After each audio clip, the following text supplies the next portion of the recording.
Hey everybody, it's Erik co-founder, partner of Village Global, a network-driven venture firm. And this is Venture Stories, a podcast covering topics relating to tech and business with world-leading experts.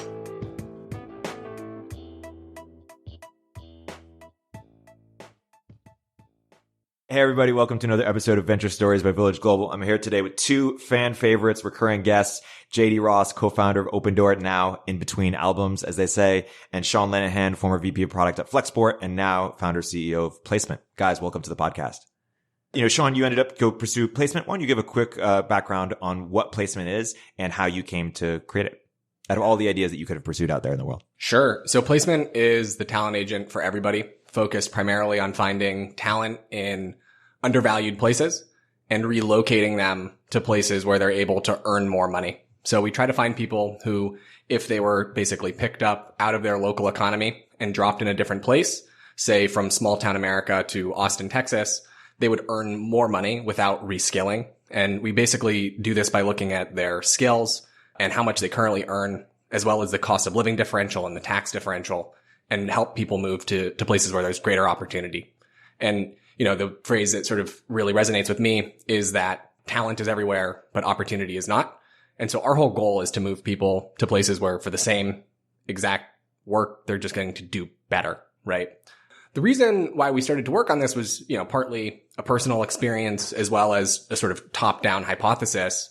The personal experience was that I grew up in a relatively low income or working class neighborhood and experienced tremendous professional growth in terms of my earning power, as well as personal growth in terms of how much of a productive member of society I felt by moving from my hometown to the Bay Area. Partly I went there for college and stuck around and sort of did that train. But when I graduated college, I took my best friend who had not gone to college. He was working low-end jobs, minimum wage jobs, and called him and said, "Hey, look, I got this bed open in my apartment. I was subletting this apartment that had bunk beds and was like, why not have my friend from home come and crash on my bunk beds?" And said, "You should come move up here. It's way better up here. Where we're from is called San Bernardino. It's kind of like it's like a black hole, right? It's not an awful place to be, but you're not going to go anywhere." So I tapped him and he moved up to the Bay Area, and within 3 days, he was earning 30% more. And now 5 years later, he's earning 3x what he was earning before. And that's on a cost of living adjusted basis. This is a guy without a college degree. So what we're doing with Placement is really trying to take that experience and scale it up, right? So, in the sort of past 5-6 years since he did that, the cost of living in the Bay Area has gone up quite substantially. So we probably wouldn't move somebody to San Francisco. But there's other places, emerging cities around the country or cities that have been around and are experiencing a growth spurt that are great places to move. Yeah. And so what's the key insight that makes this business potentially something that's going to be big? Is that people are more likely to move than we think they are? Is it the ISA portion? Like, what do you think? Sort of, why hasn't it been done before? Right. So to just touch on that piece, we are monetized using an income share agreement. So we're like a placement company or a recruiting company in that we help connect talent to jobs, but we don't monetize by charging placement fees to the employers. We monetize by charging an income share agreement to the candidates. The reason we do that is because we're working with entry-level talent that doesn't necessarily command the same level of attention and fees that a placement company might earn from, say, a software engineer or designer. We're focused on entry-level business jobs, and we're also providing financial assistance to these folks to relocate to these new cities. So that's the income sharing piece. I don't think that the core insight is that income sharing has enabled this experience, though it has. There's one component. I think the key piece is really understanding that talent is already there. Like a lot of the sort of top-down American story around labor is we have to reskill. And I know, JD, you have some opinions on this. We have to reskill everybody to be software engineers, or they have to be the people making the software.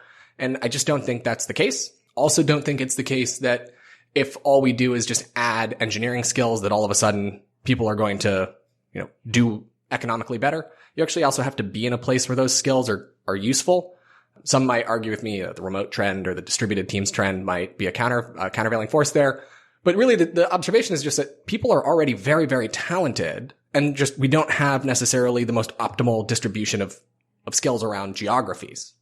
Yeah. JD, why don't you get into why you don't think people need to learn code in the same way that other people think? Well, I'm sure some people need to learn to code. I'm sure it's very helpful. I just don't think it's sort of like saying, let's take everyone in the economy and put them in the top, 5% of earning power. And that's just like not true. It's not helpful. I think people underestimate how dynamic the economy of the US is. 40% of people change jobs every year. I think it's actually higher than that now. Many of those jobs never come back. So like when people talk about losing, trucking over to autonomous vehicles, it's like, it won't, because it's 2% of the US jobs. I just don't believe, one, I don't think it's going to happen for a long time. Two, the US can absorb that, no problem. We have a very dynamic economy. And what matters is like, how do you allocate people through that change? And how well are they, optimizing their earning potential or their ability to create value and capture that value? So what do those 2% do? Do they need to learn new skills, or do they just get reallocated without? So I think you look at this in sort of tiers. One is if you're talking about entry level talent, like what Sean's working with at placement, I'm sure there's plenty of opportunity there where you can say, hey, this person who was maybe a customer service agent in Georgia who could be an elementary school teacher or something else. I don't know what we're actually looking at the opposite migration path, maybe potentially a public school teacher that decided to move to a new place. Maybe their license wasn't transferable, or maybe they just decided to get out of the public sector. Maybe they decide to become a customer success rep, which doesn't require technical skills, but it requires the right type of personality. Maybe it's patience, maybe it's empathy. Great. Yeah. So I think there's a lot of opportunity there. Then there's sort of this middle tier, what I'll think of as like the trades, which I think do require some level of reskilling, but I think the path there is probably more accessible. I'm really interested in pursuing stuff there. So think of, there's huge shortages in all these jobs, right? Welding, HVAC, construction, trucking, nursing. Does it look like Lambda School for all these things? Or what are businesses that would be built on top of this? Yeah, I think you could do a Lambda School model, but I think for a lot of these things, the trade schools are there. You just don't have the ability to necessarily afford your life while doing it. And so how can you use things like ISAs or other financial instruments to make it possible for people who are today maybe undervalued to gain those skills, regardless of whether you're the one creating the program or not, and then get those jobs? I'm looking at that closely. I'm a huge fan of how can you kind of better create economic mobility. Yeah, the other big piece here is that most people just don't know about these opportunities. Even as somebody that spends my entire day learning about what jobs are available in which cities in America, almost every single day I'm still called up by somebody new that says, hey, did you know that there's a big shortage for additive manufacturing agents in Texas or in Southern California? And it's every single day I'm learning something new. Normal people have far less information than the placement team has. And so one of the things that we are trying to do in terms of helping our customers is helping connect them with the opportunities that make the most sense for them and teaching them about opportunities that they didn't necessarily know existed at all. And one of the things, this is a thing that is done with community colleges or with universities, but the labor market, as JD said, is so dynamic that, 5-6 years out of college, when you're looking for your second to your third job, everything's different. The story that you were told when you graduated is no longer the same, and there's no institution that's helping guide you to that next journey. I have a friend and my coach, Matt Chari, who started a nonprofit, which takes people who are out of prison, so felons, ex-cons, and trains them in commercial trucking, gets them placed. And then since there's such a shortage there, they take the referral fee from the trucking companies and use that to then train the next person. I think there's so many probably non and for-profit versions of this that you can create. Right. Let's touch more on the economic mobility. Let's say if we were running a fund and we were putting out sort of a request for startups that were helping address economic mobility, what ideas do you want to go see? We want people to go pursue or think might be really impactful. Placement's a good one for starters. I think Lambda School for X is probably another one. There's probably some, instead of going full stack on it, you can probably slice off different pieces of this. Like maybe you can wrap the schools and say, hey, we're going to do a model for pairing talent or potential talent with these given trades. And we're going to partner with various schools throughout the country or programs to make that happen. So that's kind of the financial aspect of it, and support that person financially until they do that. Cause you can take them from making $45,000 a year to $80,000 a year. Right. Is any part of you interested in disrupting higher education or K through 12 directly, and like alt school has tried with K through 12 or Minerva has tried with higher ed, or is it via parallel things like Lambda or like placement or?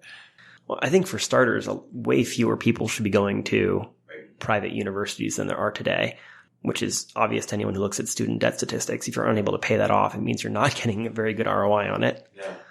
K through 12 is much harder. I think Bill Gates or someone like him had said, like, I spent 9 years doing this. It's a bottomless pit. Don't even bother. So I'm not smart enough to have an opinion on what's required there.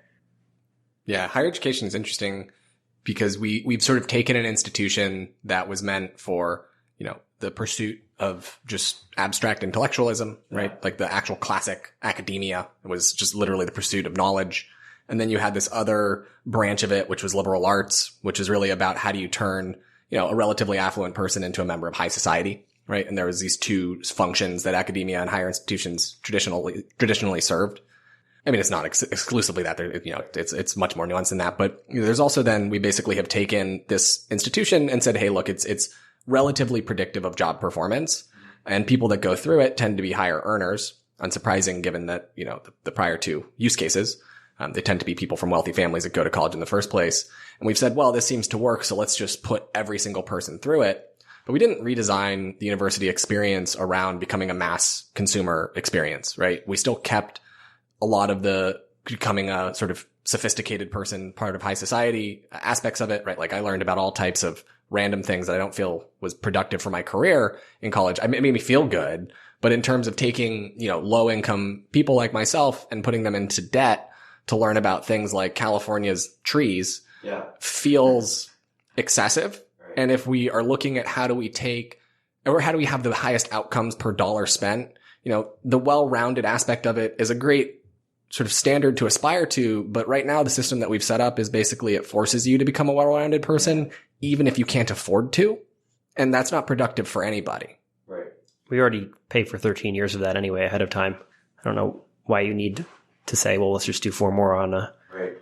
And so I think this whole political thing, free college for all, is like so misguided to me because you're taking something that is provably uneconomic and saying, well, let's just burden the entirety of society with that instead of individuals. Yeah. And the worst part of this is if we were to do let's forgive all student loans, that would be one of the most strangely regressive policies that we could possibly enact, because the people that go to college and have student loans are by and large middle class, upper middle class, and upper class families. It's not poor people, right? It's not the children of poor people.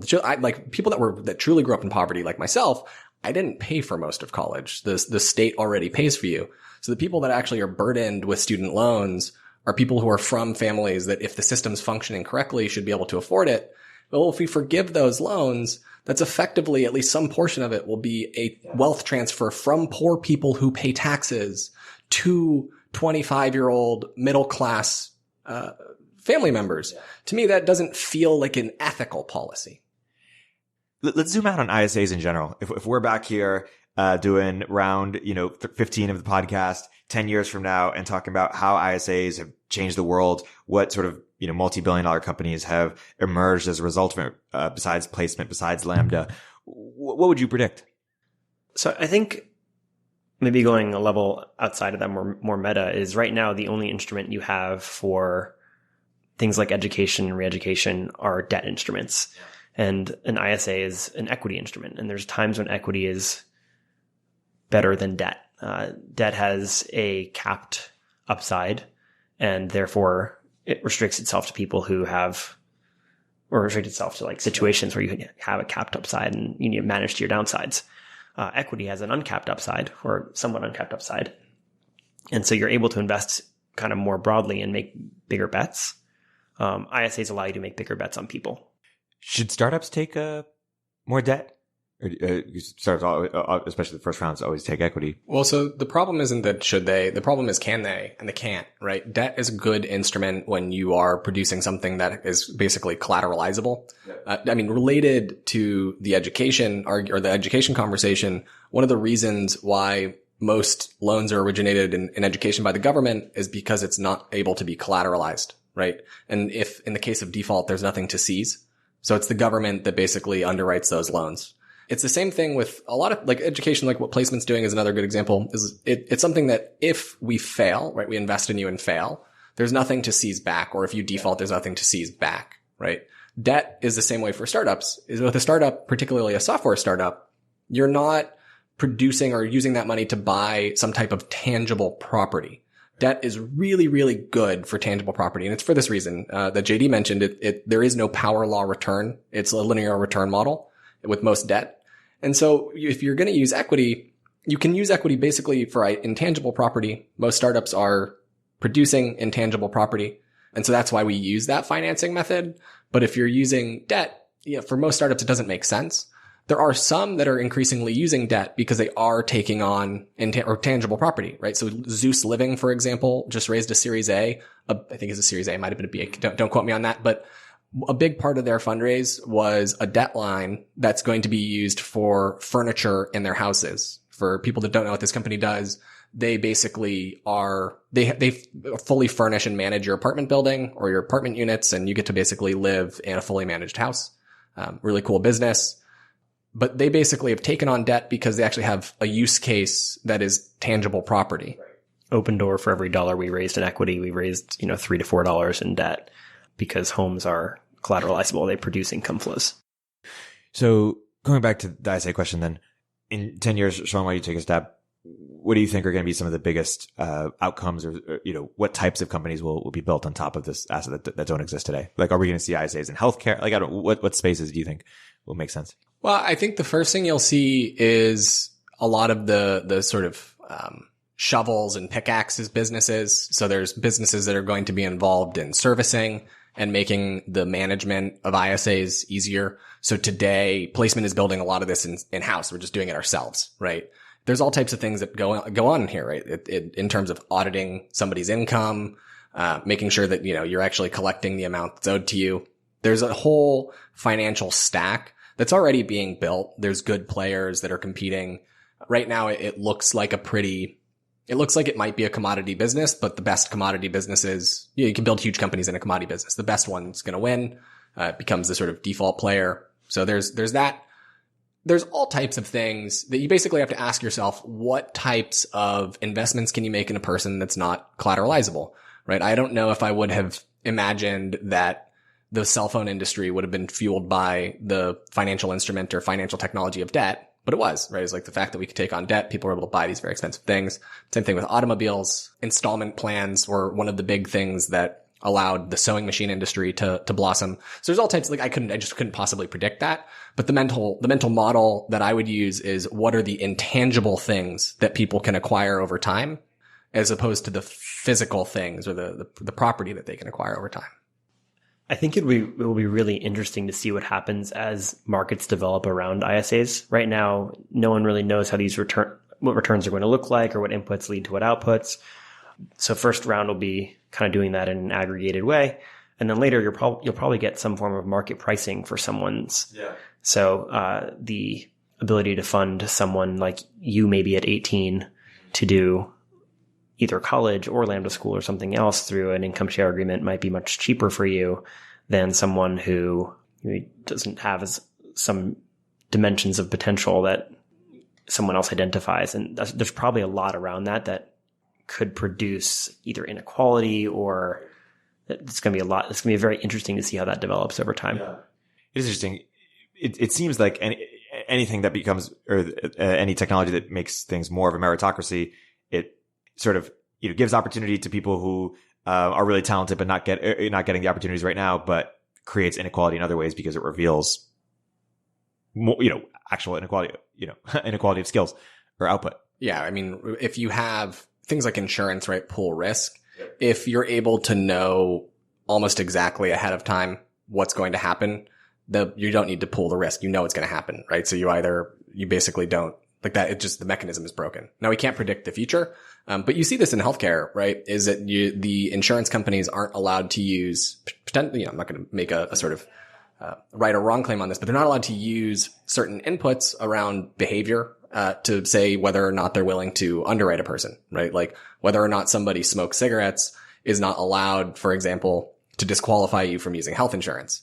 Well, that's in some capacity sort of counterproductive to the point of insurance because it's about risk pooling. And if there's somebody that is, it's not about risk. If you smoke cigarettes, like you're almost certainly going to die as a result of that. Yeah. I say this as an ex-smoker. And I ran the actuarial analysis on myself and changed my behavior. But, if you're an insurance company, you would never want to underwrite that person because it's a sure thing, right? There's no risk. It's a guarantee that that person is going to have health problems as a result of that activity.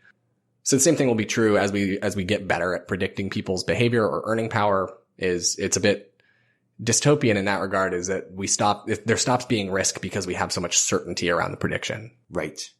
And some people have the critiques on multiple sides. From an investment perspective, people say that it has, potentially equity-like risk for debt-like returns.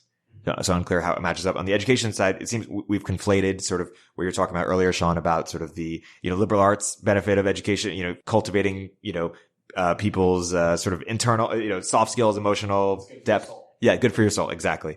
Versus, we've conflated that. We say it's good for your soul, but when we talk to parents, you pay this much because you'll get this job increase. Do you see education sort of, bifurcating back to maybe to what it was? Like, there'll be, this is where you go, where you for trades, and here's for your soul. And, if you don't want to pay for that, you don't get that. And by the way, trade schools, I think community colleges are exactly, yeah, awesome. Like they're probably one of the most undervalued assets in America. And it could be that you're just sending more kids to and community colleges. And sending top kids there. Yeah. Right now we don't typically do that. Or, former coal miners or wherever the jobs are moving away from. And then paying for their ability to then not just get that education, but then also helping them get accepted into that new role in either the new place or an existing place. Yeah. Whether that's building a wind turbine or working in HVAC. Yeah. With respect to the bifurcation question, I would hope so. For a lot of people, the internet is an incredible resource that allows you to expand your horizons and build depth in your soul and connect with people in a way that you maybe couldn't even get at a university.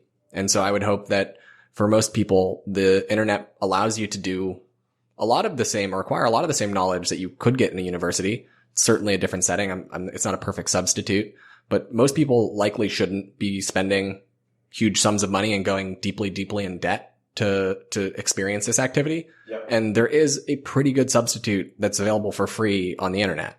Yeah. Credentialing versus knowledge. Yeah. So I've been really interested in credentialing recently because in the last 10 years, I think we've made the transition as a society, which is, hey, it used to be Harvard provides you this unique education. Now it's Harvard provides you this unique credential because the education's on the internet. And I feel like that's a precarious place to be because, for example, if I ask you, JD, or you, Sean, or many people, hey, who are the best 5 people you've ever worked with or that you believe have enormous potential? I would probably trust that over a Harvard degree. Well, all of them went to Harvard, so. Yeah, exactly. If they didn't go to Harvard. And so, I think that's peer-to-peer credentialing I think we can get more granular in credentialing. I think there's big opportunity there.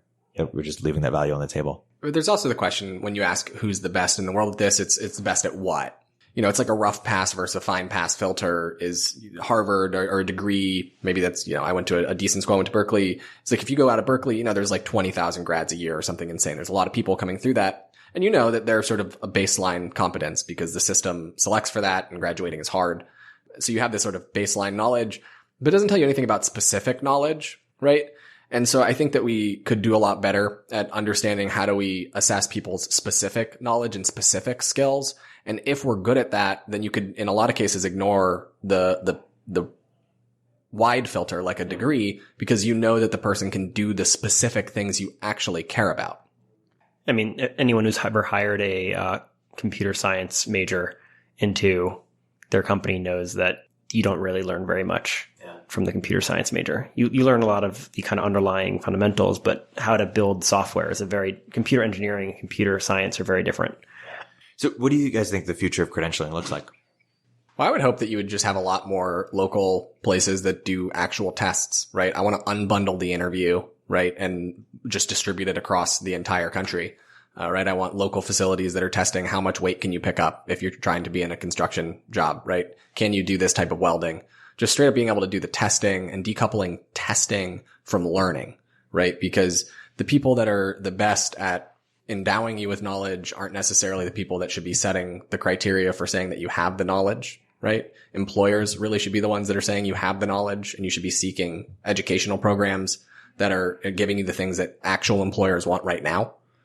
So I'd love to see that sort of just break up and go and become sort of like a far more decentralized market for skill assessment, as opposed to being a centralized market for skill assessment with the one big collegiate credential. We definitely have this shared narrative and story in American society by employers that a college degree confers these skills. Unclear how long that takes to come apart, but there's definitely a mispricing. What do you think the hype is in ISAs, or how do you determine between what's hype and what's real? I don't think you should use ISAs for everything, right? I don't think ISA is a drop-in replacement for debt, for example, or for any type of payment. I think that the ISA it's just so for example, if you were to say, I'm going to finance your car with an ISA, I think that would probably be a step too far, because debt is a very good instrument for that. So I would be cautious of people that are using ISAs in places where debt already is functional. In education and skill acquisition, debt's not really functional. We've seen that. And so, get the job done, but we wind up with a gross misallocation of people's time and their future financial earning power, right? Because the people that are underwriting the debt's not financially aligned with them. So yeah, I mean, I would just be skeptical of replacing debt with ISAs broadly. I think there are a lot of places where ISAs can be useful, but the infrastructure needs to be built up before they are, and coming in just saying, oh, this is just a way to finance things that otherwise wouldn't be financeable. That's not usually true. What does infrastructure look like here? A market first, where people can actually price these, I don't know what to call these instruments. Yeah, the assets accurately. You need a fair amount of data before you can do that. You need some time. And so I do think that a situation where like you provide venture capital to fund kind of the first round of students, if you might call them, to get some data in order to then create a market around it is a good model. It makes sense why Lambda School is raising a lot of venture capital right now.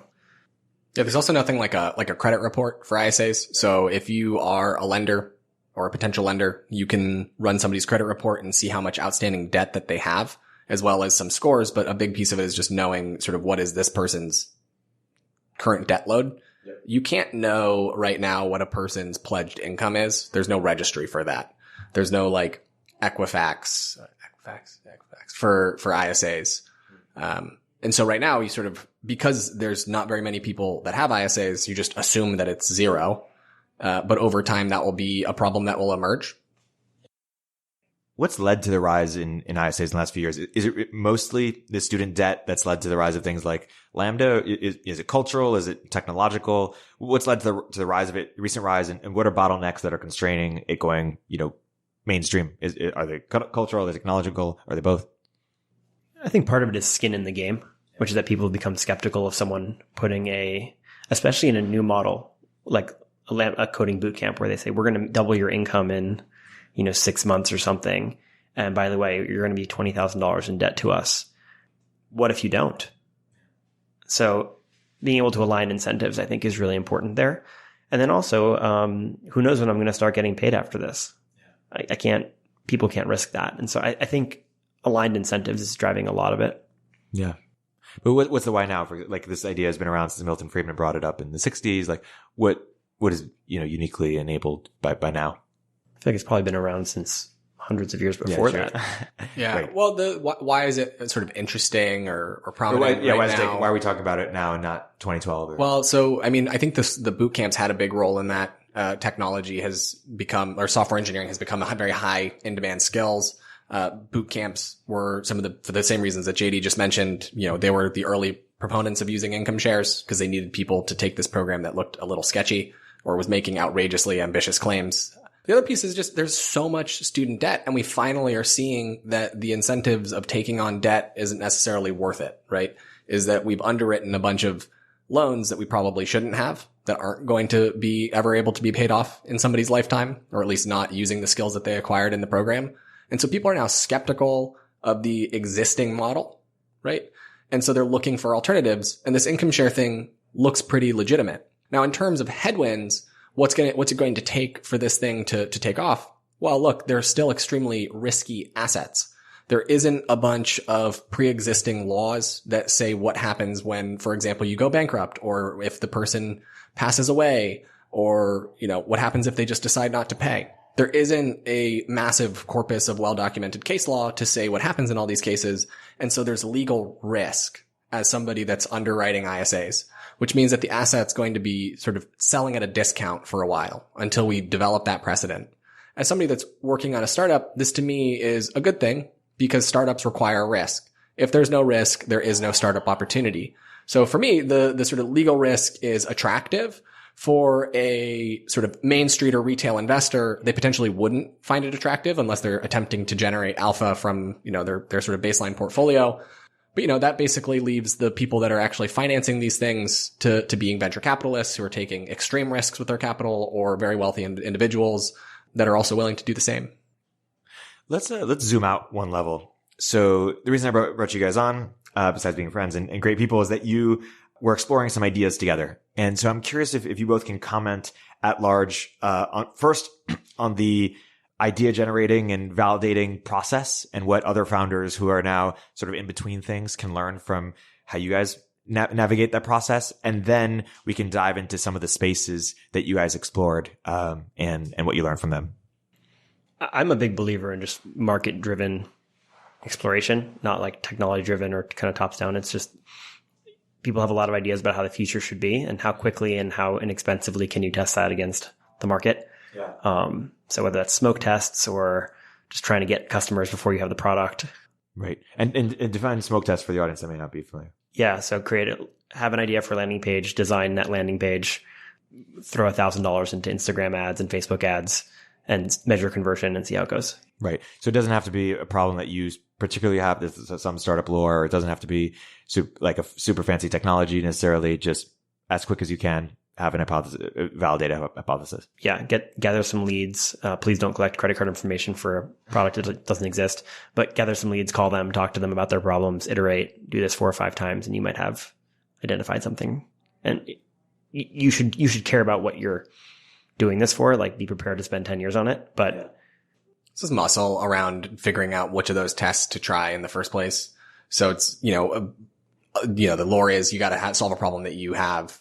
You can see problems all over the place, and you don't have to have the problem to know the problem is real. It's easiest to feel it viscerally and feel how powerful that or painful that problem is when it's your own. But you can also just see problems on the internet and talking to people that you know or whatever it might be. Like, for example, I recently just had an awful experience with an online escrow provider.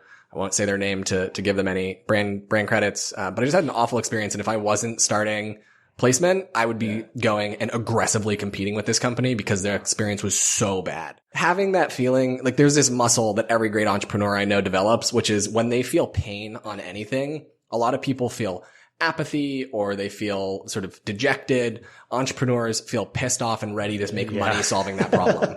I remember when Chris Sacca, he tweeted about this or something. He tried to get in, what's it called? To see Hamilton for his 40th birthday, and like some ticket company, I can't remember which one, Ticket Stop, Ticket Fly, one of these made a mistake or didn't double booked, I don't know, whatever, didn't get him his ticket and he couldn't go. And he's like, I can't wait to fund a competitor. Like, I can't wait to beat this company. But it's somewhere idea. Like, you see a terrible service, you have a problem, you're like, I just want to build something better. Yeah. I wish I could tell you, I'm working on something right now. I wish I could talk about more, but experience personal problem. And then you just keep asking why. Yeah. In this case, it's a medical one, but, I had this medical problem. My doctor offered me a solution. That solution didn't really work for me at all for a variety of reasons. And then you're like, why is that your solution? And then you find out about other solutions. Yeah. And you're like, well, why wouldn't you have recommended that one? And it turns out, your incentives are messed up. Okay. Now there's a business. And so that's just keep paying attention to those moments where you're confused about why the world is a certain way. Yeah. How should you think about competition? I mean, before this, we're talking about HIMSS, like they obviously identified, market need and had a great approach to it. And how often, obviously to compete with them now would be very difficult. How do you think, how should one think about competition? I think in general, so this is like where the art and science comes together. The art is figuring out what's a problem in the world. The science is you should have your checklist for, is the market big?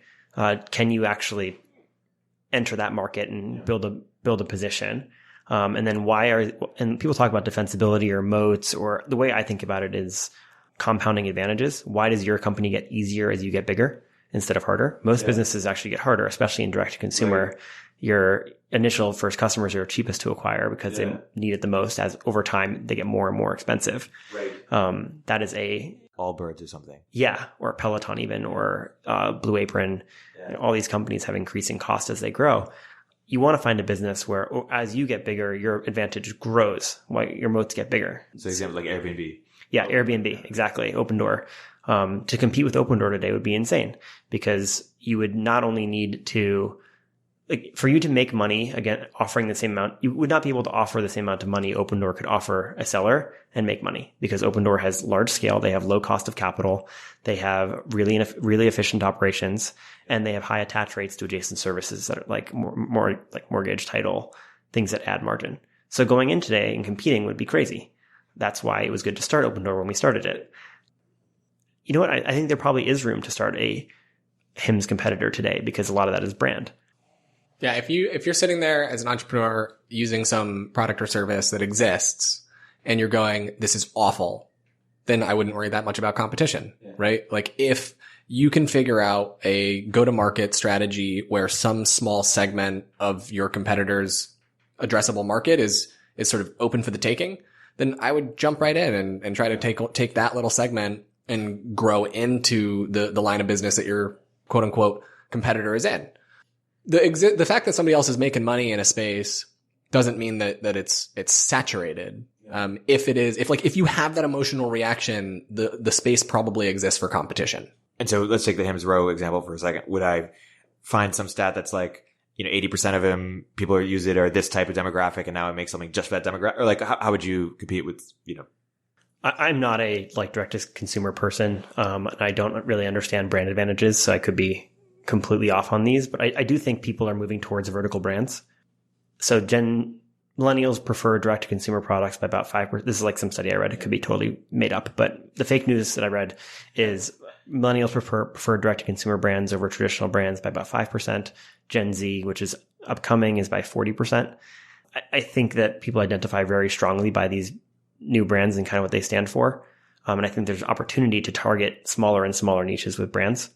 So I would say where do these existing brands what is a large group that suffers from this that is not being directly picked off by that brand and go for it? This is like, why can Kylie Jenner make a makeup brand when Sephora and 10,000 makeup brands exist? It's because she has a very specific look and audience that she fits very well. So Sean, why don't you take us down a little bit of your idea maze? Like what were ideas that you got excited about or got close to? And then you could talk about when you knew that placement was the one. All right. If someone does this, I'll fund you immediately with my personal money. There was just so many, it goes everything from like big ideas, ambitious ideas, societal ideas to stupid ideas. Like one stupid idea, for example, was phone wipes. So I want something that like I can put in my wallet that it's basically like a baby wipe for my phone, because I will fund that. If you can figure out a way to make baby wipes turn green when you rub them on your phone so it looks dirty at the end of it, I'm all over this. I think the marketing there is good. So it's like, that's like one thing. I looked at my phone and I was like, my phone is gross. I'm going to write that down. So I just maintain this long list of ideas of things that I think like that could make money. And that's almost always my criteria. It's that could make money. If you're trying to start a business and the first thing you think is, I have no idea how that's going to make money, but it would be cool. Good for some people, not my type of entrepreneurship. Like I would rather start a business that makes money, than one that potentially makes money or potentially could generate revenue. So my idea maze is always like, will that make money? Yeah. And is it worth my time? What are criteria for will that make money? It has to be like integrated into the value chain some way, or how do you, there has to be clear customer, like what is this? Well, there's like some things that I think make a business really good. So does it have press or virality baked in? So does this product distribute itself? It's not a requirement, but it's great. Is there? What are examples of that? Well, HIMSS is an example that is like a counter to that, to be honest. Is like, no one's going out and evangelizing their hair loss medicine. Peloton is one. Turns out that's actually not true. Really? It shocks me. Yeah. I'd bite my tongue. I know. I had no idea. Things like berries, for example, is like when people use berries, it's like a cult. You can't not talk about it. And so that's something that has press baked in. Others are like, the Cards Against Humanity guys every year do some type of stunt. It's something that you just can't not talk about. right? And they're never doing it for money, but it's something that's like, it has press baked in. It's just like an instant hit. So something that's following trends or riding some, media wave is a good one. It's a good sort of criteria to have. Another thing is that a sufficiently large number of people have this problem. What sufficiently large is like weasel words, right? Like you can make it mean whatever you want it to mean. For me, it's a function of how many people do you need to make a good amount of money on this thing, right? If you're selling $1 million contracts to businesses, you don't need that many customers. If you're selling $5 or $2 phone wipes, you need like 100 million customers for this to be a truly massive business. And so you basically have to look at the economics of the business and say, is it quote unquote sufficiently large per your goals? Yeah. And then is there open space, right? Like, can you get in there, right? There's all types of businesses making money that you just can't possibly get in. And it depends on who you are and your position, right? Like if you were saying to me, I want to start a protein business or something, I would say, don't do that. There's lots of protein powders out there. It's going to be very hard for you to differentiate. And if you came to me and said, well, I'm really good friends with Mark Wahlberg and, all these other celebrities and we want to start a protein business together, I'd say, great. That's a really good distribution, unfair advantage in distribution. I think context matters a lot. Are you saying I don't have an unfair advantage in protein shakes? Well, you did. Well, you used to work out at Barry's like 5 days a week, and exactly. Was it 2 Jack? Now, if I stick a balloon on you, you're going to float to the ceiling. We'll take that up later. Okay, something where you have an unfair advantage of. How do you think about space? You just talked about healthcare. How do you think about spaces where you have a highly regulated industry? So healthcare, education, real estate, obviously, insurance, fintech. How do you think about highly regulated industries? It probably depends. Or even in industries where there are no markets, like healthcare. Yeah. So I think if you understand something that no one else understands, that might help you identify a really good opportunity. And that might give you a good time advantage, but you still need to have an accumulating advantage after that. So I think both Hims and Rowe, as using the old example, were some of the first to understand the changes in telemedicine and what that enabled. But then afterwards, that secret's out. So, in the same way that Opendoor's secret on day one was that you can value homes from a computer hundreds of miles away more accurately than by being there. Most homes are sort of the same. Great secret. Everyone knows that now. You need more than that. One interesting thing is, at Flexport, we were super regulated. We were regulated by dozens of 3-letter agencies and some 4-letter agencies as well. They're all over the place. And one of the things that we thought a lot about was, early employees would ask, well, why don't we just not follow the rules? It seemed to work for Uber. And our answer was, look, if your regulators can kick down your door with assault rifles and black boots, you listen to your regulators. And this is an important fact, or just an important framework for me, is if you're being regulated by agencies and there's good reasons, or you don't understand the reasons for why that thing is regulated, if your business requires changing the law, you should probably not start that business unless you are a lobbyist or something, or you're connected with big business. Yeah, it's just like changing the law to make your business work is a losing value proposition for a business. It's a losing proposition because changing laws, it takes a long time, it takes a lot of money, 2 things that startups don't have. So things like Hims or Rowe or any of these sort of telemedicine businesses, they weren't the ones that got those laws put into place. Those laws were already put into place. And they're going out there and testing those laws and sort of working in those bounds. And I don't know if there's any case law that's been sort of brought up as a result of them, but often it's startups that are the ones that wind up getting sued relatively early on. But it's because it's ambiguous about whether what they're doing is right or wrong. If it's very clear that what you're doing is wrong, you should not do that thing. Uber was able to do it because, the taxi monopolies were ridiculous. Like it was like actually an unethical thing that was going on, or at least it needed an update. It needed to be reimagined. And frankly, their regulators were city officials and they had more money than the city officials. So it's like they could beat their regulators. The regulators couldn't, kick down their doors. But in France, their executives got arrested, right? Because the regulators there were national. So, they tested it in a place where they shouldn't have tested it and it didn't turn out so well. In my mind, it's like follow the rules.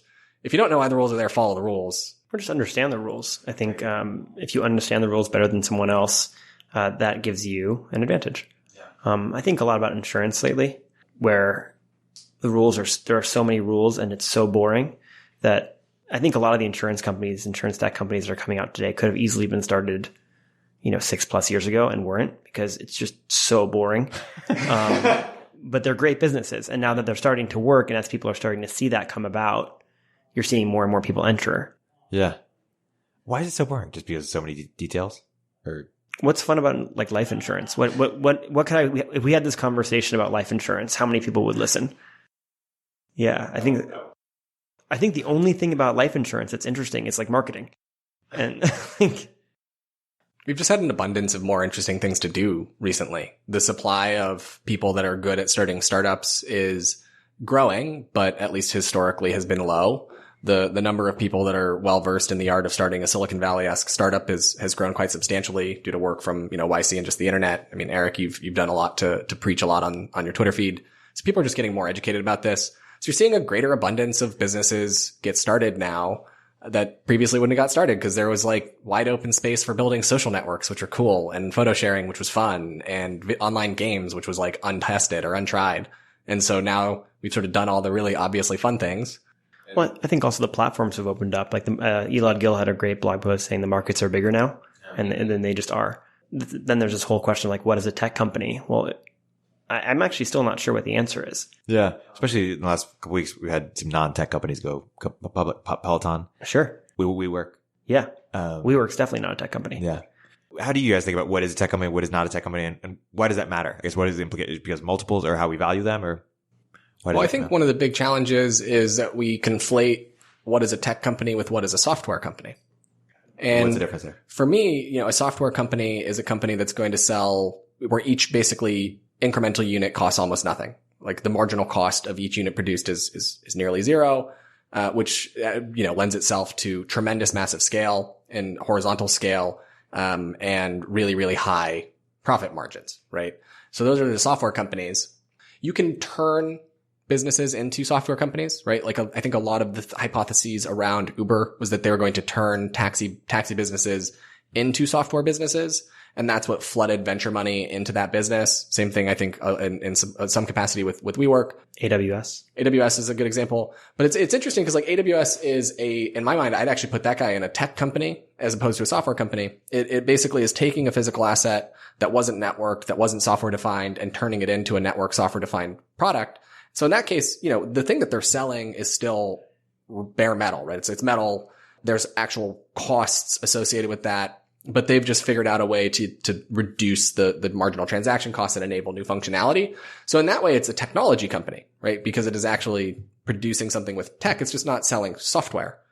Flexport's a good example as well. We don't think of ourselves as a software company. We think about ourselves as a logistics company.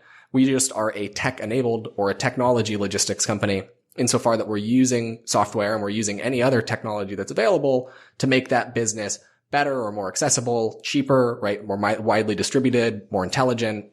Placement's the same way, right? We're in our heart of hearts, we're a talent business, but we're using software to vet people at scale, to place people at scale, to better match talent with jobs and opportunities.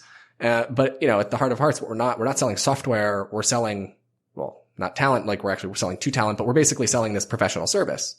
I think the question for me is whether technology is at the core of the value prop, like whether you're differentiated by your technology. But I don't know. Ben Thompson did an okay job explaining his version of this. It left me wanting more. Yeah. Speaking of technology, how do you guys think about, when pursuing ideas, technology that hasn't yet sort of emerging technologies, maybe VR right now or crypto a few years ago or others? How do you know when you're too early versus it's the right time or I don't know, maybe it's too late? How do you think about what sort of criteria or metrics are you thinking about to evaluate when is the right time for emerging technology? I just don't think about, I'm like, maybe it's the Steve Jobs thing where he said, technology in search of a problem is never the right way to go about that. This is why I was always such a crypto bear, is it's just like, tell me the thing it can do that a database can't do, better, or that Bitcoin isn't, right? And you never got an answer, or I never got an answer. So how about something like VR? In what use case? Like tell me about the use case that currently is problematic for some industry where VR fixes it better. And then I can tell you about how VR is going to evolve for the next 10 years. But you need to start with the ideas. Yeah, I'll take an alternative vantage point. For me, it's a function of, if you're actually trying to start a high growth startup, just stay away from this stuff. Yeah. This is not going to work. At least statistically, it's not going to work. It sometimes does. Sort of a reason why people that are just hobbyists or fanatics about something are the people that are driving these things forward. right? Like crypto, for example, was driven forward by people that were working for free. Yeah. They wanted to see global non-nation state based money. And, the fact that they're the ones that are pushing it forward makes just a lot of sense, because if you were trying to build a startup in that space, it would have just been very unlikely for that to have worked. I heard the story about Coinbase. Apparently the CEO of the company there was not big into crypto when he started Coinbase, but he saw an opportunity where people wanted to get into buying cryptocurrencies and no one was doing that. So he just built the thing where people could do that. Right, exactly. And so like in that case, if you're in that type of business, makes sense. Like if a bunch of people are trying to do a thing and it wasn't clear that it was going to be as big of a business as he's trying to build. So if you're like deterministically trying to build, a multi-billion-dollar business, you got to follow JD's method. If there's not an obvious problem with an obvious like sort of pre-existing thing, it's just not going to work. You sometimes get lucky when you're a hobbyist that like your thing winds up being massive and you were right. If you can predict that though, I mean, there are people who make big bets on technology risk. I'm just not one of them. I'm a big believer in market risk. Yeah. I prefer almost commodity technology with big market risk. So Chris Dixon's, their introducing thesis is, what the geeks are doing and nerds are doing on the weekends. That's what everyone else will be doing in 10 years. And they're looking to invest there. Great. I'll invest in 7 years. Let's talk about consumer, because that was a space that you guys, explored, a bit. What are you excited about in consumer? Well, so I consider placement a consumer business, and the sort of shape of the business is going to look very different than the shapes of businesses that we've had in the past, right? So like some massive consumer successes are Twitter, Facebook, Zynga, Groupon. These are businesses that thrived with, millions, tens, hundreds of millions, and now billions of users. And that's what it took to make money in an ads driven business model. And with placement, I mean, we're tremendously, outrageously successful with tens or hundreds of thousands of customers. If we have millions of customers, we're like one of the largest businesses on the planet, assuming the same unit economics of what we're working on right now can persist. So it's like the shape of the consumer businesses are very different, is we're going deeper, right? And needing to serve a far smaller segment of the population. Which I think is interesting, right? Is there opportunity to build a platform that's going to engage 1 billion users? Maybe, but those opportunities are not particularly abundant. Is there opportunities to go deeper on a relationship with a consumer, right? Either via insurance or financial products or, life coaching or something like that, and take a larger chunk. And so you don't need as many customers. I think that there's probably a huge number of opportunities that fit that mold. I'll start for me, cost of living. So housing, transportation, education, and healthcare are like the dominant costs for most people. And so I like diving deep into all of those and thinking about where opportunities are there. I think about lifestyle. So just experiences. So I took a trip to France last year where I had a French friend who lived there, and she took me down to Bordeaux with a bunch of other French people, and we met a bunch of chefs and people who made wine.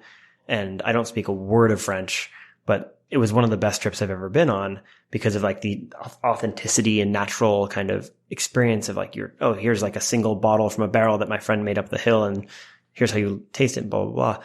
And the whole time I was thinking, man, like, thank God this just happened to me, because there's no way for me to find something like this. You can't buy something that authentic. And I think Airbnb Experiences is trying to do this, but it's still not right at all. Yeah. I want the person who works on pottery at Heath Ceramics to say, hey, I'm going to go look at new glazes in Thailand, spots for 8 people to come along with me. Yeah. I want, my favorite bartender in my favorite restaurant to say, I'm going to go to Spain to find a new cava for our menu, spots for 5. And like, that's going to fund their trip. Like that, to me, something like that, I'm waiting for. I'm very interested in that. Yeah, I remember these two kids from Facebook who were working on sort of a, you press a button and then they'll set up a date for you or set up a friend's experience. And, it's a different iteration of what you're talking about, but yeah, it'd be interesting. Yeah, that's my request for startup. This one's an interesting, just sort of like mental model to think about is, how do you continue to grow the American economy when it's already really, really big, right? We've had a handful of waves of sort of industries in the economy. You had agriculture and then industrialism and then the rise of the service sector. We're in the rise of the information economy. But I think that there's this like new wave, which is the experience economy. And what's really interesting about the experience economy is it's almost all non-commodities, right? Is what people are willing to pay for experiences it's not based on any cost of goods. A lot of these things are pretty cheap. is that there's like you basically, desire is binary in a lot of these things, right? Like, for example, like my desire to pay for a Taylor Swift concert is 0, but for a Taylor Swift fan, their desire to do that is like basically most of their liquid net worth in some cases. Like if you could meet Taylor Swift, like you're basically willing to pay everything for that experience. Or if you could go and do Heath ceramics trips with like somebody that is super famous in that space, or like you can cook bread with the world's best bread baker. Like the price elasticity for these types of experiences is just, it's super binary. That's why Cameo is a big company. Yeah, exactly. It's like there's these transformative experiences that we're now able to sell. It's like we already mastered, as an economy, we mastered the rote service sector of being able to buy stuff. Buying stuff is a solved problem. Now it's a race to the bottom in terms of commodities and commodity delivery. But buying experiences, like, man, we're just scratching the surface. Like, we don't even know what does the Amazon for experiences look like? And I think humans are like just infinitely fractal. Like if you find any community, you'll instantly start to hear about the sub communities within that, and just keeps going. Like I'm sure there's like 50 sects of bronies or something, like where each one is just arguing with each other about the right way to view an episode or something. Like it's no matter what you pick. And so I think that it's just going to be, it's much bigger than, one thing. It's hard to commoditize because people's desires and interests are so divergent. So if Amazon started with books, what is the Amazon for experience to start with, you think? Probably food.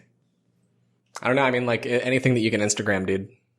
Because a lot of these things, it's all about status, right? Is like one of the, we used to have conspicuous consumption, right? People drove fancy cars and had really nice watches and wore name brand clothes. And in some pockets of society, we still do that. But in other pockets of society, we don't. We've sort of like shedded those things because it actually turns out that you can get more bang for your buck in terms of the status game by paying for experiences.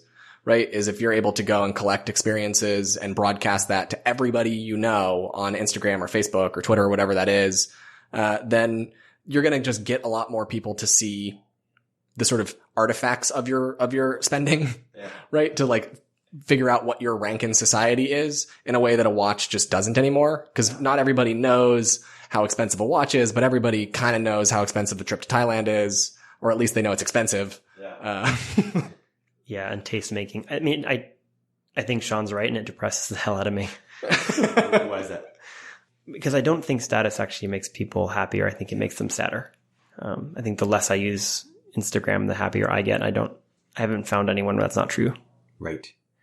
Is the way to get around that to just the more different you are, the less you compare yourself to others? Maybe it's just getting older. I'm curious to see if our generation gets into the mid 30s and 40s, how much they still do this. If you just build up a tolerance against it and just like, I have 7 friends, they're fine. Yeah. Interesting. The Amazon for experience, the things that come to mind for me, like the Make-A-Wish Foundation. Like, I feel like they were really onto something. Like, some kid's got some terminal disease and you like make his dream come true. And then other people like, yeah, I wonder if it starts to look like different versions of reality TV or something that everyone can experience. Well, there's a lot more channels to have reality TV. There's a lot of YouTube celebrities that people are super fanatic about. And those guys are basically and gals are able to convert their social capital into financial capital by monetizing themselves and experience. I mean, this is Cameo, right? Cameo is like, just like, hey, straight up, like your dream is to hear me say your name. And that's, what they just recording video. It's like crazy how people react on that. I still think there's a huge opportunity, as a business to help these quote unquote influencers, make money. The platforms there are really lacking. I can't tell you how many, you'll see tons of, like women whose audiences are like 95% men advertising like clothing brands, right? Yeah. And it doesn't make any sense at all. And if they're doing that, then you're just like, okay, clearly something's wrong. Yeah. Yeah. It's interesting. I wonder if live video might work. Twitch is the only gaming is the only vertical in which live video has really worked at scale. We backed a company that was trying to do it in makeup or makeup stars, but I wonder if live video is a way that people will be, or some version of asynchronous with live. But, I wonder what these influencer platforms will look like. Is it just back end infrastructure stuff? Is it new networks? I think Facebook might end up capturing a lot of it. I suspect Instagram's like internal teams are probably focused heavily on commercialization of their creators, but we'll see. There's some company, don't quote me on where it's from, I think it's in China, where basically there's a bunch of manufacturers that what they're doing is they're partnering with these influencers to figure out what products those influencers should be selling and just becoming, that basically is their sales channel, right? So like the core innovation of selling Tupperware in the 1940s and 50s was have housewives sell it to their friends. The core innovation of selling Tupperware in 2020 is have some online influencer who already has some pre-existing social cachet and reach, sell it to their audience and put their own name on it. So a lot of these people that are producing commodity products are just basically slapping on branding, and using these influencers as their distribution, which is, I think, really smart, right? Because now you're cutting out the retailer, you're cutting out an American company that's basically doing that, or just some like branding middleman. If you just have some brand resource, an influencer, and the manufacturer, you have all the components you need to actually push those products. I think one of the harder things about this over time is going to be how do you capture any of those economics unless you're either the platform or the creator. Yeah. And the middlemen are just going to get squeezed out. You're going to have the people who are actually manufacturing, who are going to be producing mostly commodities. Yeah. And then you have or maybe a better way of saying this is you have the person who makes makeup at a 2%, net margin. And then you have Kylie Jenner who's making 75%. And why did you pick the cost of living? You mentioned transportation, healthcare, education. What you didn't mention is media, consumer social, just because that's already farmed out, or the cost of those over time keeps going down, whereas the cost of the things I mentioned keeps going up. And so one of the personal interests I have is how do you make people feel richer? Like we are objectively making more dollars, but we're spending more and more of them on the basics, and those basics should stay cost neutral or become cheaper over time. Right. And so is it just better technology to make them cheaper, or what? How are we going to do that? Oh, it depends on the problem. I mean, I think healthcare is one of the most interesting ones because so there's this argument that healthcare is in the US is kind of capitalist and market driven. And if only we had single payer, it's none of those things. It's a giant mess. In one obvious way of testing this is try and start a hospital to address people who break bones or something. You just can't do that. And you can't charge for that. And so it's very clearly not market driven. It's very clearly not single payer, fully whatever. And it's just a disaster. And so how can you peel off pieces of that and make it more either market driven or something else? Very interested in that. So I think vertical brands in healthcare is a really interesting trend and one I'm looking at closely. So what are other examples of vertical brands in healthcare? Forward Health. Forward. Pretty interesting. Yep. No insurance based primary care. Yep. So then you have Future, which is for working out. It's basically a real trainer in your pocket. Yeah. You have a company I invested in called Sword, which is a physical therapy company. They send you a kit with an iPad. You attach basically this sensor onto your knees and elbows, and then it's faster time to recovery than a personal trainer with better for knee replacements, hip replacements at 1/10 of the cost. So it's faster, better, cheaper. How can you just keep finding more and more? And musculoskeletal diseases are $36 billion a year or something. Yeah. And so you just kind of keep peeling off those pieces and allowing people to innovate on each. I'm sure if you were able to create a CAT scan facility, you could do it for much cheaper than the hospital does. Right. I wish you could make it I think people get billed $20,000 to have a kid. Yeah. If they were not insured. That's certainly able to be done cheaper if you were able to actually do that. Education. Where in 10 years might there be a big company in a subspace or subcategory within education that doesn't exist today? There's so many things, right? It's the market is evolving super rapidly is one of the things where one known thing that you can do to earn a lot more money is just learn a second language, learn Spanish. If you're in basically any industry and you live in the Southwest of the United States, you can earn a lot. So if you are both a nurse and can speak Spanish, you command a much higher salary. And so, there's educational programs that are based that could be based around specifically medical Spanish or medical or whatever the sort of other language might be, is that specialized language acquisition isn't actually taught in most places that are teaching you that language. Imagine a service where you could say all the things you can do and how good you are at them. And then it can say to you where you could be working and how much you could be making. And it was just a press of the button to kind of apply to that. And you had high confidence you'd actually get that job. That's what we're building in placement. It's just we're starting with location. Yeah. Do that, but with a better CEO. Yeah. I'm an investor. Yeah, like that. And then maybe so that's like V1, right? And then V2 is, by the way, if you add this skill, now you can unlock this, which is going to take your income from $62,000 a year in San Francisco to $80,000 a year in a place at one half the cost of living. That doesn't exist. None of that really exists right now. But you'd think LinkedIn would have been able to do something like this. It's not even close. Yeah, one of the things I've been thinking a lot about is this idea of like skills debt. So in technology, we know that as you build software, if you do it sloppily or if you don't rethink the premises, you acquire technical debt. And what a lot of companies do is they'll build. They won't rethink the foundation or they, didn't have the time or money or resources. And eventually they realize, oh man, we can't build the next feature. The incremental cost of building the feature is so large. What we actually need to do is rebuild, right? And so they sort of declare bankruptcy on their technical debt and rebuild. Great companies often don't do it this way. They'll take on a little bit of debt and then pay it off and take on a little bit of debt and then pay it off because the cost to paying off technical debt grows relatively, I'm not going to say exponentially, but it grows non-linearly, or like as you take on more, it becomes more expensive to pay off, both in terms of opportunity cost and raw cost to fix it. It's like any other kind of debt. It's like any other kind of debt. It compounds, right? The debt is compounding. And I think we have this with skills as well. In Silicon Valley, people are really good at acquiring incremental skills. In other industries, it doesn't feel as if that's the case. And we often are not transferring those skills across new industries or acquiring, this one incremental thing that you should be doing. Instead, what we have happen structurally is people go into increasing levels of skills debt as they are in a career, then declare bankruptcy and go to school and go into financial debt. Then they pay off their financial debt as they go into skills debt and then repeat. We go to housing debt. Right. And then they go to housing debt. We work with a lot of people that are on the lower end of the earning spectrum. And I mean, it's really shocking how many people are like, oh, I went to sort of nursing school and paralegal school and I did massage therapy school. And these things didn't really work out for them.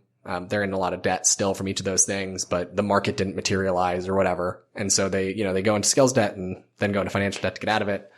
I'd be really interested to see how can we help people acquire small incremental skills over time such that they never have to declare bankruptcy and hit the big red pause button on their life and go back to school for 2 or 4 years or even 6 months. Like that's very costly. And so if we can avoid doing that, I think that would be very interesting.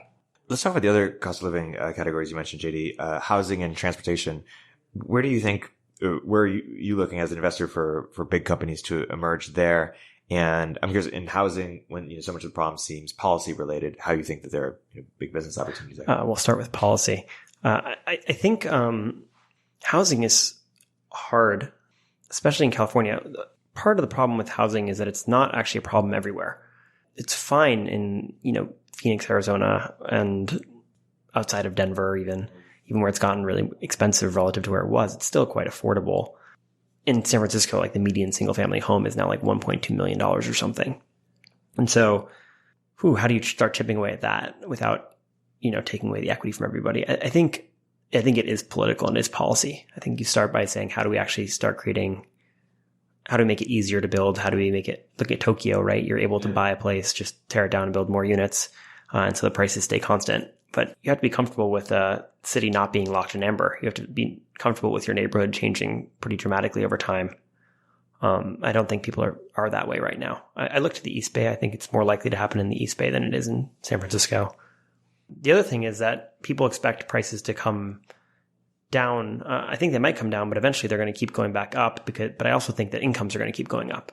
In the same way that housing is very expensive in San Francisco, the median income in San Francisco is $96,000.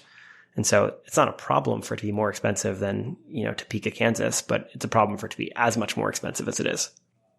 The other way that I think about this problem is in terms of a market for governance. So there are people that are diligently working at, addressing the problems in San Francisco and in California at large, with respect to affordability.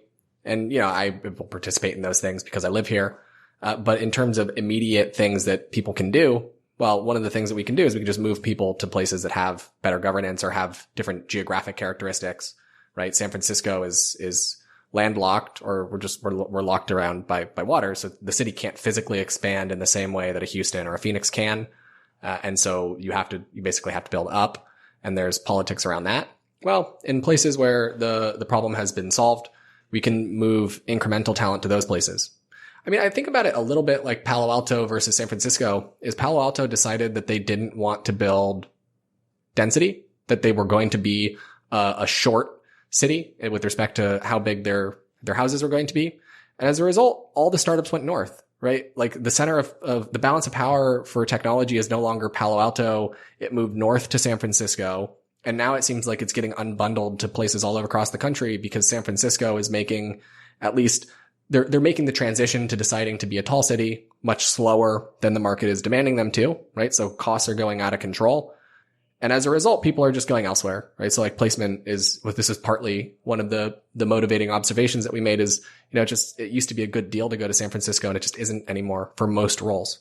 For some it is. If you're a software engineer, I mean, look, the economy is built for you here. So if you're making a lot of money, it's a great place to be. If you're making 80 grand a year, there's just better places. And so creating that market for governance where we can learn, right? Like the federalist system is so good because we can learn. We can run not controlled experiments, but like semi-controlled experiments. Some cities can enact rent control and others cannot. And we can see what happens. And people can vote with their feet. Can you imagine how much better Californian governance would be if we didn't have good weather?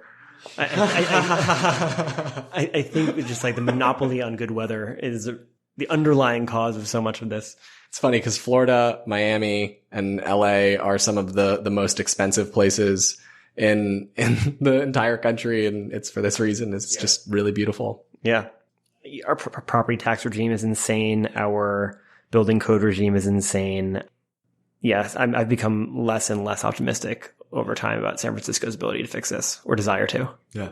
And how does somebody who has been successful in technology and then realizes that the problems are now policy focused, how do you then make a dent there? Do you not? Do you say, hey, I'm going to focus on what I can control, or how do tech people get involved in policy?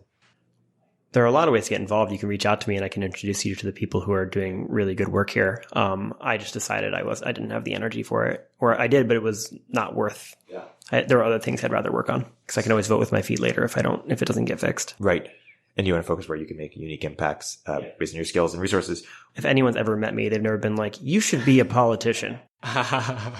You have a lot of patience. You're so patient and constantly likable and you're willing to listen. No, it's just not really. You know when to hold back. Yeah, right. You guys thought a lot about the future of cities and whether there was startup opportunities there and what that could look like. Why don't you share some of your learnings for future cities, what big businesses can result as a result of that and where that's going? I'm still so bullish on micromobility. Like, I think it's going to be a really interesting world where we basically are starting with these pretty dumb, small scooters, and they're just going to keep growing and getting bigger and bigger and bigger until we have a full spectrum between scooter and car, at various price points and for different weather. And so I don't know. I mean, when I look at what do I think could be transformative for density in cities and eliminating, congestion in our streets, i.e. enabling the labor market to be more fluid and more efficient. Like, e-bikes are amazing in places where weather allows, is that they're increasingly cheap because the costs are just going down. Like, the mass production of electric cars is enabling us to also mass produce smaller batteries for e-bikes. So like, e-bikes are getting to benefit from that sort of knowledge spillover. And it's just, I mean, it's amazing is you could take somebody that's not that fit and get them somewhat on a like small exercise regime. And you can basically buy a more expensive e-bike if you want no exercise and scale your way down. They're basically like stripped down motorcycles and they don't go that fast. So we just enable people to move through cities so much better, which does two things. Actually, it in some capacity addresses the affordability crisis, because if you're able to expand the sphere in which people are able to commute in, it basically enable people to get downtown from farther away places within about the same amount of time, then you've massively increased the supply of addressable or sort of suitable housing for workers, which is a really good thing. I think we just need to have, like, if you can couple the rise of e-bikes with mass transit, like, subways or trains that are suitable for bringing e-bikes onto those things, I think the combination of those two modes could be so revolutionary in terms of expanding the geographic footprint that cities can become sort of habitable for. Yeah, I think like protected bike lanes and things like that will unlock a lot of that. I still believe, even though the U.S. is fully urbanized, that there's space for a new city in the U.S. to come about. I think you can just see like Black Rock City from Burning Man and how like out of nowhere every year, I've never been, but 80,000 people show up, create this city in like 2 weeks, live in it for a week and then go away. And the urban planning there is incredible. And it's all been this bottom up kind of evolution over time that made this infrastructure work. If that can happen, someone clever, the right entrepreneur can make this happen somewhere else. I just don't know the right full set of ingredients. Would you go and build from scratch, right? Like literally go find a plot in the desert and build from scratch? Or would you go find some city that already has some basic infrastructure and build on top of it? Right? Is this like an M&A play or is this like a startup play? I think it's actually a startup play. I think you need to have somewhere that has good water rights, that has good, access to core infrastructure. But I don't think you could, I think probably all the problems is that when you're starting not from scratch, you have the people who are already there and they don't like change. This is a political problem. But if you start a place with the idea that change is going to be happening and it's going to be constant, and that's sort of built into the culture and code of that city, I think that could be really interesting because cities' cultures almost never change when they found. Are you talking about building Galt's Gulch? No. And what's the wedge here? Is it in the U.S.? Is it in Honduras? Is it in Africa? Like, where does it take place? I'm talking about in the U.S., but I think it's obviously going to happen it has to happen in Africa. That's just a math problem. You have 1 billion people urbanizing into cities that don't exist yet. So someone's going to make them. This is a whole Paul Romer thing, which is, we have this one opportunity now to build these cities well, because if we don't, they're going to basically just be bad cities for a long time. And that's Africa. In Africa, which is the least urbanized in the world. The U.S. is at like 83% urbanized, which seems to be a steady state. Our friend Patrick Friedman is starting a fund to focus on charter city investments. What would be, if you were running that fund, what would be your either request for startups or is it too early? Or how do you think about the charter city sort of business landscape or from a startup perspective? Yeah, I work with a nonprofit called the Charter City Institute that's looking into mostly Africa, but also Honduras and elsewhere, working with governments there to create sort of better special economic zone legislation. I think it has to start with government. If you don't have that in those areas, you have no defense. It's not defensible, and you have a lot of governance issues in those areas, unsurprisingly. So I think it starts there. It starts with governance, and then once you have that, it probably starts with what are you going to specialize in? How are you going to get people to come? The U.S. has all these different stories about why each part of the U.S. kind of got created in the first place, and those initial stories are still true. Like SF is still a very boom town, prospecting town. The Northeast still has that whole Protestant work ethic thing. The Southern gentleman, yeah. Yeah, I would, it's funny because he probably doesn't know this. We only met just the one time, but he told me about, what he was working on.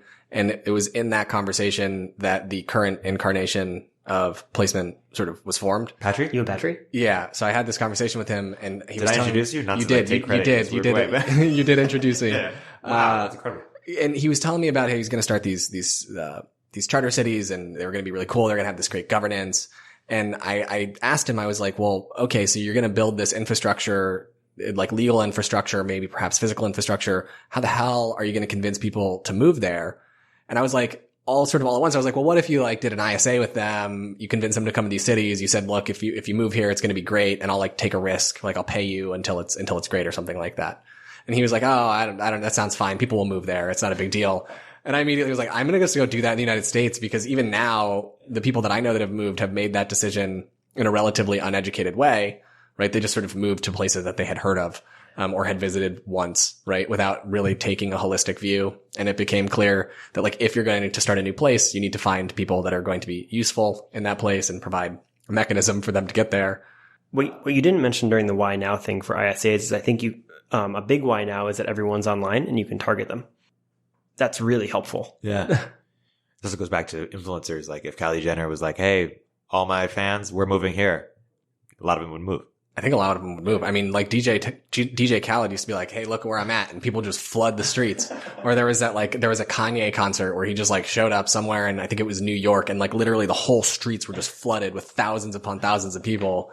Like people just want to be associated with that. Maybe that's the bootstrap. You just intelligently pick the 20 celebrities who might bring the most people. Totally. I mean, LA still is this, right? Like people flock to LA. It's not a place where a lot of people can make great careers. It's also very expensive. And yet people flock to be around these people that they perceive as, very high status and prestigious and interesting. Yeah. Are you starting Galt Scotch, Sean? No. Will you ever own land? Like, will you ever start your own cities? I don't know. I mean, like I'm pretty ambitious. So in the future version of placement, we have helped define the legislation for all of the great cities and help there be like a large, the way I look at it is like I would rather have 20 great American cities that are all thriving than one or two great mega cities, because I think that you produce much more innovation with diversity. And it's not just about diversity of industries or diversity of the way that you look or whatever. It's like you actually want diversity of politics. You want diversity of everything. You want diversity of natural resources and the things that you're inspired by. And, sort of single mega cities with accumulating returns, I think it's kind of detrimental because you wind up with this like very fragile system. Or maybe it's robust, but like it's certainly like I like Nassim Taleb's framework of, fragile, robust, and anti-fragile. Megacities might be robust, but they're certainly not anti-fragile. A distributed network of very good high growth cities is more anti-fragile, right? Because as the world changes, different places will be better specialized.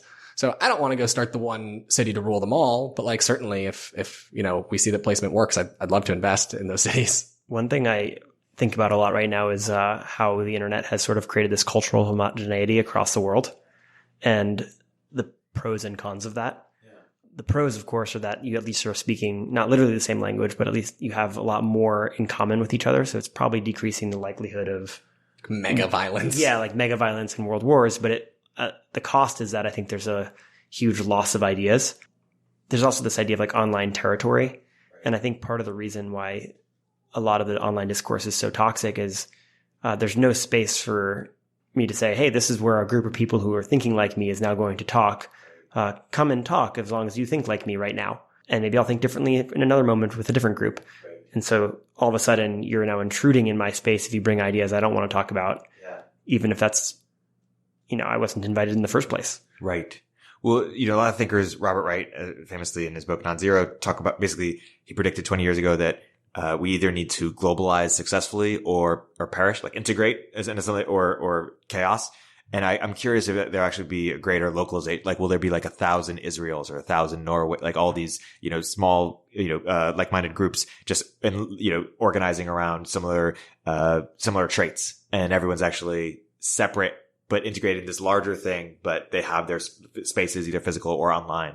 Because right now it's just sort of this great, like everyone's just meshed together. I mean, look, this is the vision of America. And like, whenever I keep coming back to this is like, we did so well designing America. Is that the thing that unites us is a love of freedom, right? It's the freedom of speech. It's the freedom of press, right? Is that we built this singular body that protects the baseline things that all people must agree on. And if you don't agree that we should have these freedoms, you need to leave, right? And like we go to war with people that don't believe that those baseline freedoms should exist. But then we have a nation of states. Right? Like those states are allowed to be people that just have differences of opinion. And I find it very risky for us to hoist more and more things up to the federal level because it adds fragility into a system that's otherwise very anti-fragile. And for some folks, maybe Patrick, among them, the utopia is total exit, but actually limited voice in the sense that, governments look more like Apple or Google, for Android or iPhone. I'm not determining what's in the phone, but I can just leave, and find the one that more fits me, and they're focused on me as a customer. Does that resonate with y'all, or how do you guys think about that? Yeah. I mean, I think the biggest risk is the bundling, right? So like the more things you bundle, the more risky it becomes because the cost to exit is too high. And so things like Apple or Amazon increasingly bundling more things into their baseline service restricts your ability to exit. And so for me, they might not be monopolists in anything, but they're monopolists in everything, right? And to me, that's the risk. And we do this with governments is the more things that you put into your local or state or federal government, the more difficult it is to leave because you have to leave behind the whole bundle, right? The thing that's so wonderful about a market system, at least a healthy market system that's prevented sort of extreme monopolism, is that you have the right to sort of bounce around between providers, right? And you can choose to use a different home insurance provider than your auto insurance provider. But if those things are bundled, that becomes very fragile, right? It becomes very difficult to get the right deal or to price that asset accurately. One of the models you guys have been exploring is private equity. Why don't you talk about a little bit why you found that interesting, and because that's not something you hear a lot about in Silicon Valley. Yeah, so there are a couple different pieces to that. One is I don't know if there's any private equity firms out there that think about product as a lever. They think a lot about operations, they think about costs, they think about financial instruments. But more and more, if you just take best practice technology and apply that, and best practice product innovation, apply that to existing public companies or large private companies, there's probably ways to unlock a lot of value there. And so that was one dimension I think we were looking through. The second is that there are just areas that are also overlooked by private equity. We were looking at small cap, kind of micro cap companies where you could make not just a incremental difference in the orders of percentage, but maybe 2 or 3x the business quickly with a small change. There's also places that we were looking at where it was just difficult to get in. There's just a strong barrier to entry. There's some physical asset that is meaningfully differentiated, but that we sort of thought were, they're using suboptimally. One example, I'm glad we didn't do it, was thinking about rolling up fulfillment centers. Shopify is now entering that space with a platform play. It's very good. But if you wanted to basically compete in the fulfillment center world, just buying a bunch of existing assets would probably be a pretty good play. I don't think that you're going to use technology to make those baseline assets all that more, valuable. And so it's the network on top that's more valuable. But if you control the asset, then, you're able to optimize their operations more. So it's like, can you get into a business? If getting into the business is really hard, buying the company is good. You just get in by buying something that already exists. It's also just like software and technology is a mature business now. And a lot of the techniques of private equity work in mature markets. And the people that have historically been doing private equity aren't technologists or not from technology backgrounds. A lot of them are from, say, retail backgrounds or CPG backgrounds. And so they were good at rolling those things up, or insurance backgrounds are good at rolling those things up. Not a lot of players. There's not a lot of overlap between the private equity and the technology crowd. You're seeing more and more of this happening now. So Vista just raised a $35 billion fund.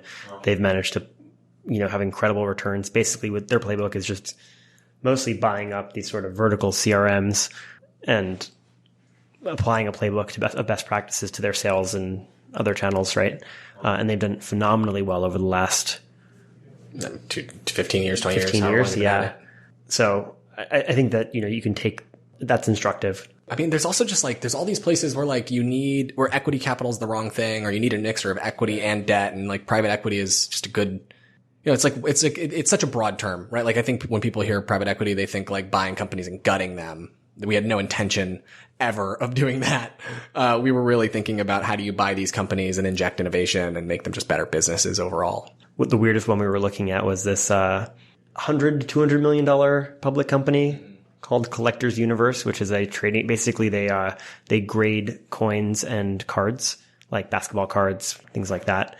And if you go on their website, you'll see that you can't actually figure out how to send them their product. It's almost impossible to actually use their company, and yet they're making, tens of millions of dollars a year in cash flow. And you're like, well, I could totally make this work better. And they basically, their certification is sort of like a pseudo monopoly on that. And so you can come in and say, okay, great. Well, there were 4 or 5 different things we were looking at where you're like, okay, the way they charge for shipping, instead of making someone provide their own shipping label, you can just charge for a shipping label and then have bulk discounts. And all of a sudden you get an extra $70 million in enterprise value. I really hope the CEO of Collectors Universe listens to this and realizes that 2 guys sitting in San Francisco were considering buying his business with no money. And credit where due, this was pointed to me by my friend Lior, who's the CEO of Lob, who has a weird obsession with buying and trading basketball cards. He's incredible. He's one of the top 5, basketball traders in the world, card traders. That's really funny. My guests today have been Sean Linehan, JD Ross. Follow them on Twitter. Check out placement at placement.com, and stay tuned for JD Ross's next thing. Maybe he'll come back on the podcast. Guys, thank you so much. This has been a wonderful episode. Thanks, Erik. It's been fun. Thanks for having us.